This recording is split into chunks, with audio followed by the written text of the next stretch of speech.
بسم اللہ الرحمن الرحیم۔ میرے پیارے مسلمان بہن بھائیوں، جن لوگوں نے زندگی میں قرآن مجید کو سینے سے لگایا، اسے پڑھا، اس پر عمل کیا، دیکھ لو جا کر آج بھی قرآن مجید ان کی قبروں سے جدا نہیں ہوا۔ داتا علی حجویری رحمۃ اللہ علیہ کی قبر انوار دیکھ لو کہ دن رات قرآن مجید کی تلاوت جاری ہے۔ داتا علی حجویری رحمۃ اللہ علیہ آپ کے لاہور آنے کا واقعہ کچھ یوں ہے کہ آپ غزنی میں دن رات عبادت دو ریاضت میں مصروف تھے اور وطن چھوڑنے کا دل میں کوئی خیال تک نہ تھا۔ ایک رات خواب میں دیکھا کہ آپ پیر و مرشد شیخ ابو الفضل رحمۃ اللہ علیہ ارشاد فرماتے ہیں کہ اے سید علی، ہم نے تمہیں لاہور کی کتبیت پر مامور کر دیا ہے، اٹھو اور لاہور کو روانہ ہو جاؤ۔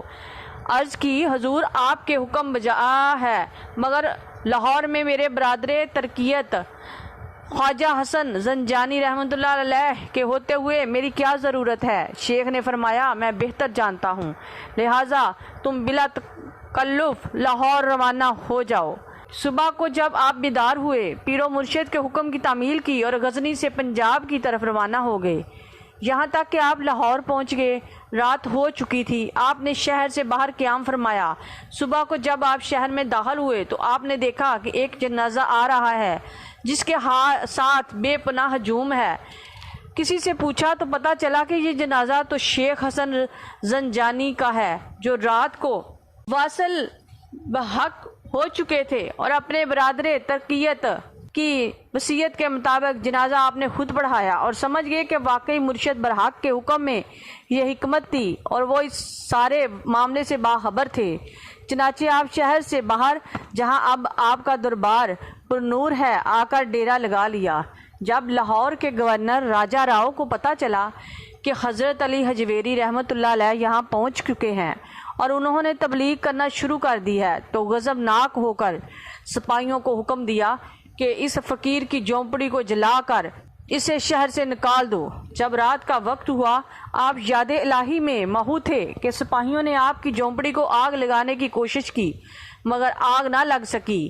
آخر آپ نے پوچھا کہ تم کون ہو؟ کہنے لگے ہم راجہ کے سپاہی ہیں۔ فرمایا یہاں کیوں آئے ہو؟ کہنے لگے تیری جھونپڑی کو آگ لگانے آئے ہیں۔ آپ نے فرمایا لگاؤ۔ جب ان میں سے ایک نے آگ لگائی تو آپ نے اللہ کی ایسی ضرب لگائی کہ آگ بھڑکی اور فرمایا کہ وہ دیکھو راجہ کے محل جل رہا ہے۔ سپاہیوں نے دیکھا کہ واقعی آگ تو ادھر لگ گئی ہے۔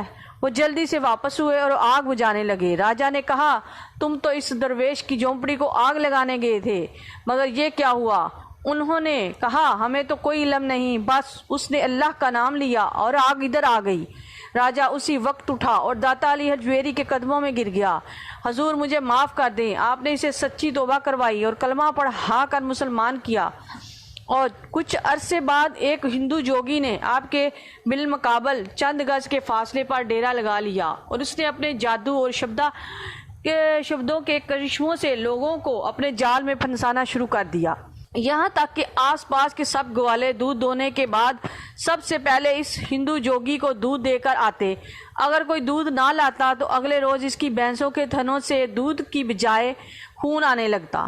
ایک دن ایک بوڑھی عورت تازہ دودھ کی مٹکی لے کر حضرت سید علی حجویری رحمۃ اللہ علیہ کے سامنے سے گزری۔ آپ نے آواز دے کر اسے بلایا اور ارشاد فرمایا کہ قیمت لے کر کچھ دودھ مجھے بھی دے جاؤ۔ بوڑھی عورت نے جواب دیا شاید آپ جانتے نہیں کہ یہ دودھ رائے جوگی کا ہے اور اسے ہی دیا جا سکتا ہے۔ اگر اس کو نہ پہنچایا گیا تو ہمارے جانوروں کے تھنوں سے خون آنا شروع ہو جائے گا۔ حضرت داتا علی حجویری یہ سن کر مسکرا دیے اور فرمایا کہ اگر تم یہ دودھ دے جاؤ گی تو جانوروں کا دودھ بڑھ جائے گا اور خون نہیں آئے گا۔ بوڑھی عورت یہ سن کر رک گئی اور کچھ سوچ میں پڑ گئی، پھر دیکھ کر کہنے لگی شخصیت تو بڑی پرکشش اور برگزیدہ ہے، اس کی بات جھوٹی نہیں ہو سکتی۔ اس نے دودھ کا برتن حضرت سید علی حجویری کی طرف بڑھا دیا۔ آپ نے بے قدر ضرورت اس میں سے پی لیا، باقی دریا میں پھینک دیا۔ بوڑھی عورت شام کو جب دودھ دھونے لگی تو اس کی حیرت کی انتہا نہ رہی جب اس نے دیکھا کہ گھر کے تمام برتن دودھ سے بھر چکے ہیں، لیکن دودھ تنوں سے ختم ہونے کا نام ہی نہیں لیتا، اور فوراً یہ بات ہمسایوں اور گرد و نواح میں پھیل گئی۔ اگلے روز سب لوگ دودھ کے برتن لے کر حضرت سید علی حجویری کی خدمت میں حاضر ہوئے۔ آپ نے مسکرا کر ان کا دودھ لیتے، کچھ پی لیتے اور باقی دریا میں پھینک دیتے۔ جب شام ہوئی تو ان لوگوں نے دیکھا کہ ان کے جانوروں کے تنوں میں بے حساب دودھ آ گیا ہے۔ اس سے معلوم ہوتا ہے کہ یہ دودھ کی سبیل ابھی اسی دن سے شروع ہے۔ جوگی نے جب یہ دیکھ کر اس کے پاس لوگوں نے دودھ لانا بند کر دیا ہے تو اسے بڑا طیش آیا اور غصے میں بھڑک کر داتا علی حجویری کے پاس آیا اور کہنے لگا کہ آپ نے ہمارا دودھ تو بند کرا دیا ہے، لیکن یہ کوئی اتنا بڑا کمال نہیں۔ آپ کے پاس اگر کوئی کمال ہے تو مجھے دکھائیں۔ حضرت داتا صاحب اس کی بات سن کر مسکرا دیے اور کہنے لگے، میں تو اللہ تعالیٰ کا ایک عاجز بندہ ہوں، کوئی شبدہ باز نہیں ہوں۔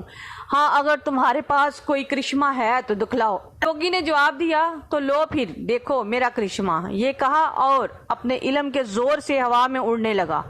حضرت داتا علی حجویری اس کو ہوا میں اڑتا ہوا دیکھ کر مسکرانے لگے۔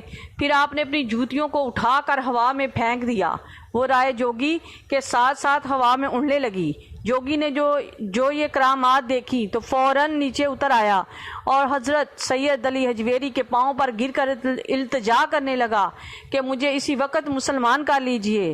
حضرت داتا علی حجویری نے اسے مسلمان کر لیا اور پھر اس کی روحانی تربیت کی اور آپ نے اس کا نام شیخ ہندی رکھا۔ وہ تمام زندگی حضرت سید علی حجویری رحمۃ اللہ علیہ کا مرید خاص رہا۔ شیخ ہندی کے انتقال کے بعد اس کی اولاد حضرت سید علی حجویری رحمۃ اللہ علیہ کے مزار مبارک کی مجاور بنی رہی۔